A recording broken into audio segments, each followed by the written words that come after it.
Alright, I am going to show you what we have all to pack for the Haute route that I'm about to go on. So this is a training route, or a high mountain alpine route. Takes about 7 days is what we're going to do, hope for at least, depending on good weather and everything. We're going to trek from hut to hut, so we're in 6 huts. We hike 7 days in a row. It's varying distances every day over different types of terrain, but the consistent factor is that we'll be on a high mountain hut every night. So we have some place to sleep, we have some place that'll make us dinner every day, and lunch actually. So breakfast, lunch, and dinner is all covered by the huts. All we have to do is bring our gear and some snacks. So this is a bit different than I would normally pack for, say, an expedition out into, say, climb a mountain in the Northwest, where you have to bring your tent and you have to bring your food, jet boil, etc. In this case, everything is all provided by the huts. So I don't know, I've never done this before, so this is just what I'm bringing. We'll see. We're gonna meet with our guide on Saturday night and he'll tell us whether or not we've brought the right stuff. So I hope this is right, but anyway, I'd just show you what I'm bringing.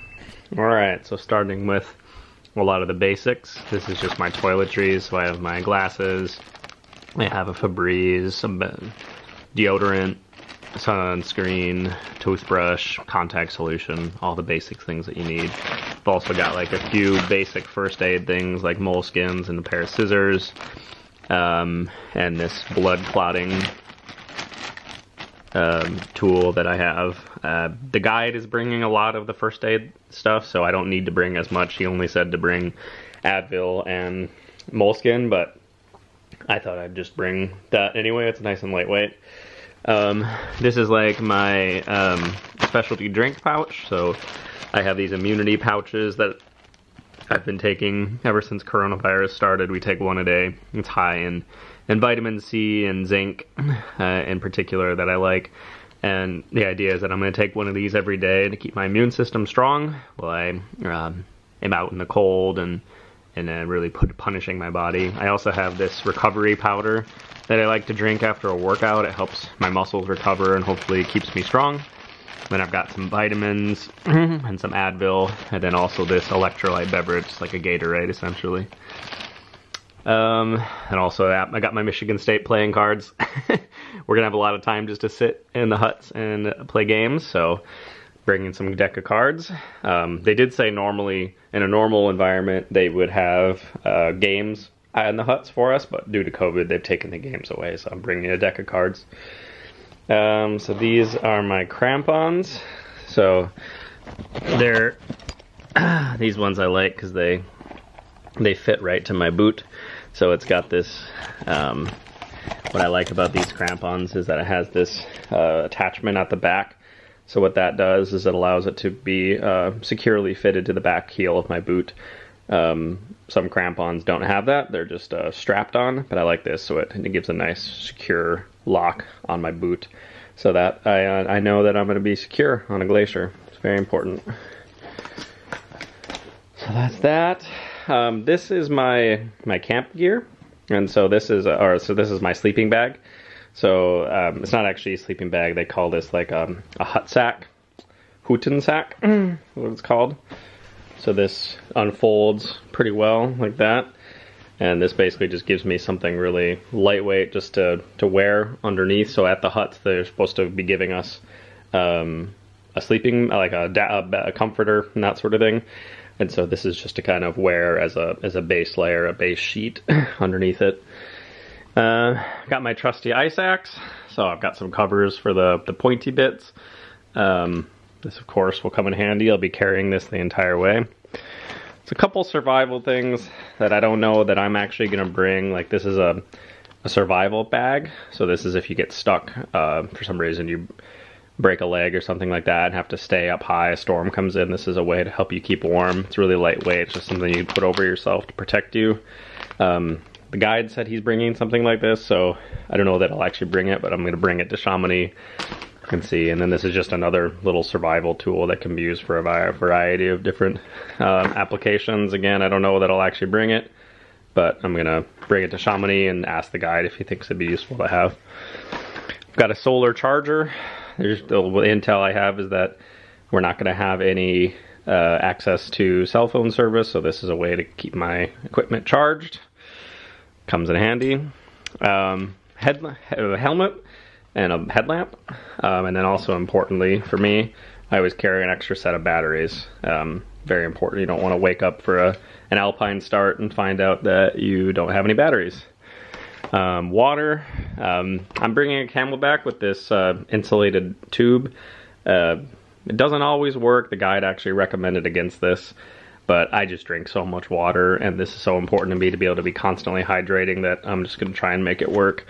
I've had problems with these before. I've had one puncture on me, and I've had this freeze on me before. But there is ways to manage it. So basically, when you're taking a drink out of the Camelback, you can push the water back in, and that helps to prevent the straw from freezing. And then you just be careful to not puncture this or leak it anywhere. So anyway, I'm bringing it. I really find this important. But then I also do bring this. So this is just a 1 liter Nalgene bottle that I usually fill with this electrolyte beverage. But then this gives me, if I do freeze my straw somehow, this still gives me some hydration, about 1 liter of hydration every day. So it's an both it works as an emergency and an electrolyte beverage. This is my snack. So again, you get breakfast, lunch, and dinner at the huts, and so this is all the food I'm bringing. So I have just like a mixture of nuts and banana chips and dried mangoes to kind of munch on, and then I have like 1 granola bar a day, and then I also brought 1 Ritter Sport chocolate bar.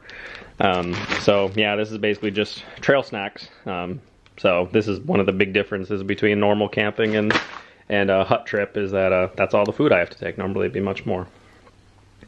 So now we get into, this is my harness.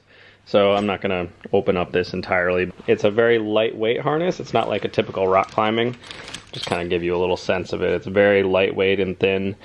It's meant to only, glacier harnesses are only meant to really take 1 fall.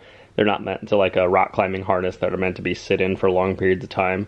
This, especially for a guy, is very uncomfortable, and you would not want to be in this for long periods of time, but it's nice and lightweight. It's perfect for a glacier where you're not really, if everything goes according to plan, you don't take any falls on this. This is only for emergency, and so you might have to hang on this for 15-20 minutes in a crevasse rescue scenario, and it'll work for that, but you wouldn't want to be hanging in this all day like in a rock climbing situation. So next is my my layers. So first is for my pants. This is a lightweight Dynafit. It's actually my backcountry skiing pants, but I do use it for mountaineering as well. The key for mountaineering is layers. And so you don't want something like a insulated pant or an insulated jacket where it has multiple layers. You want each layer to have one function. So in this case, this is a very lightweight. It's just for wind and weather protection. So this is what I'll be wearing on the heaviest of summit days, but it's also very lightweight. So if the sun starts coming out on the glacier, it won't be super hot. And then also you can see on the leg, this fully opens up. And so I can totally unzip that and be able to get myself a lot of cooling really quickly if I need to. So yeah, basically this is super lightweight. I can wear this over any of the rest of my gear. It's something to use for cold days and then also for weather protection. And in the same respect, my jacket's very similar. It's just a layer. It's just a single layer for weather protection. And so this is what I wear on the top, but this is not for warmth. This is just purely for weather protection and water protection. So this is highly waterproof and windproof, but this is not meant for wind, but it is just a single layer that I can take on and off depending on what I'm doing. I just have a towel, a small little travel towel. There's a couple days where there has showers but no towels, so I'm just bringing one of these so that I can, I think there's 2 days I'm going to be able to take a shower. I think that'll be really nice. I want to be able to do that. A rope. So the guide is bringing this, but I just had it here to show you. This right here is my skiing rope. It's a lightweight glacier rope. It's meant only for a couple people. Super lightweight, super thin. Again, similar to the harness, it's not meant to be climbed on, so you don't hang on this all day like in a rock climbing situation. This is only an emergency rope, or a rope to do like a single rappel to maybe access a steep skiing chute or something like that. But anyway, the guide's bringing the rope. This is not the specific rope one I'll be using. this is my mountaineering boot. So this is ultra waterproof. You can kind of feel it. It's got a really thick heel. It's got like a hard toe. So it's nice because this thing is actually fairly comfortable, but it's a completely waterproof. So I'll be walking in the snow all day on this and have it be no problem. This you can see on the heel. That's when I was talking about the crampon. That's where the crampon attaches to. So it secures onto the heel of my mountaineering boot. And then that allows me to be very well secured, so that when I'm on a steep icy slope, I can really count on this boot to lodge. So this thing has been great. I've loved this boot. I've used it now for 4 years now, and had really, really good experiences with it. So very happy with this boot. This is my puffy jacket. So again, on the same theme of layers. This is simply just a warmth layer. So this I will wear underneath this jacket on the coldest days. But then it's nice because I can take this off when the sun comes out and put it in this. These are important to bring too. These are dry sacks. So what this allows me to do is I put my puffy in here, because puffy jackets do not play well with water. And so if you get this wet, it'll lose all of its warmth. And so whenever I'm not wearing it, I pack it away in this dry sack so that if my backpack gets wet, or if I accidentally open it up and get some wet water into there, the dry sack will keep my puffy dry. Alright, so now we're over to the clothes mostly. So again, the theme here is that we're on a 7-day trek. And so weight is key, because everything you bring you have to carry for 7 straight days over a lot of elevation gain, a lot of distance. And so I had to be a little bit picky with how much clothes I could bring. I think I landed on a pretty good compromise on things, but we'll see. This is my first time doing this long of a trek, so we'll see. I'll probably learn some things. So these are my pants. So these are actually zips. So I've got the main shorts and then the zips here. I know zips are a little bit not the most fashionable thing ever, but for mountaineering, they're super, super functional. So I can wear these for, the hottest days. I can wear these shorts, and then I can wear them also on maybe a day that's a little bit colder, but not as cold as to require my snow pants. So these are very nice. These are cool from REI brand. I really, really like these pants because they're fairly waterproof, so it acts as a soft shell for me. It won't handle full-on rain or snow. That's what those are for. But it will handle some small amounts of rain, wetness, or light drizzle. Shirts. I'm bringing 2 athletic moisture-wicking moisture-wicking shirts. So these are my base layers. On next, we'll go this. Also athletic long sleeve shirt, and so that's kind of, again, this is the layering philosophy. So on the coldest day, I'll have this long sleeve shirt, I'll have 2 jackets and a puffy, and then I can delayer as the day gets warmer or if I get hot. Also, it's a bit interesting. You have to kind of expect that, okay, you're going to be out hiking every day, but then once you arrive at the hut, you're going to want to get comfortable. And so I'm bringing just 1 shirt that I can change into in the hut every night. And then I'm also bringing a pair of shorts and a pair of long pants so that I have something to change into and get comfortable at in the hut. Again, like I mentioned with the puffy, I have these dry sacks. I think dry sacks are important to keep all your clothes dry because, yeah, if you get wet in the middle of the day, these dry sacks help you just keep your clothes together. So I find them to be very useful. And then I guess continuing on clothes, underneath for pants, I'm wearing long underwear. So I brought 2 pairs of long underwear. And then socks wise, I have 3 pairs of socks, and then I have 5 pairs of underwear. This is one of the things where I think maybe I'm overpacking just a little bit, but I think personally it's really important to have fresh underwear and fresh socks every day. And so I'm going to be carrying a little extra weight there, I think. Extremities wise, I have a pair of thin gloves, so this I'll probably wear on most days. I have a buff for my face, a thin hat, and like a heavier winter hat. And then I also have these waterproof gloves that go on top that are waterproof. So these are for the coldest, wettest days. For eye protection, I have a pair of glacier glasses.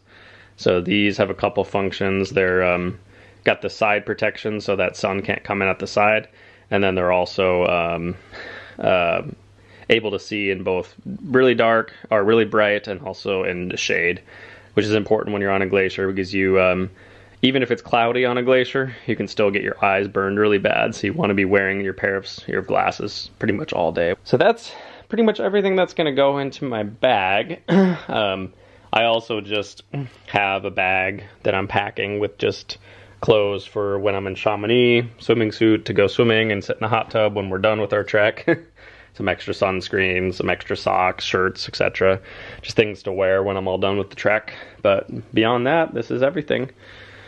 Oh, and also I guess I'll show you. Finally, here's my backpack. It's fairly big. I think it's going to be almost too much for this, but at the same time, I don't have a smaller backpack. But it's got everything I need. I've taken this on all my mountaineering trips. It's maybe a little heavy, but I really like it and it'll suit me well.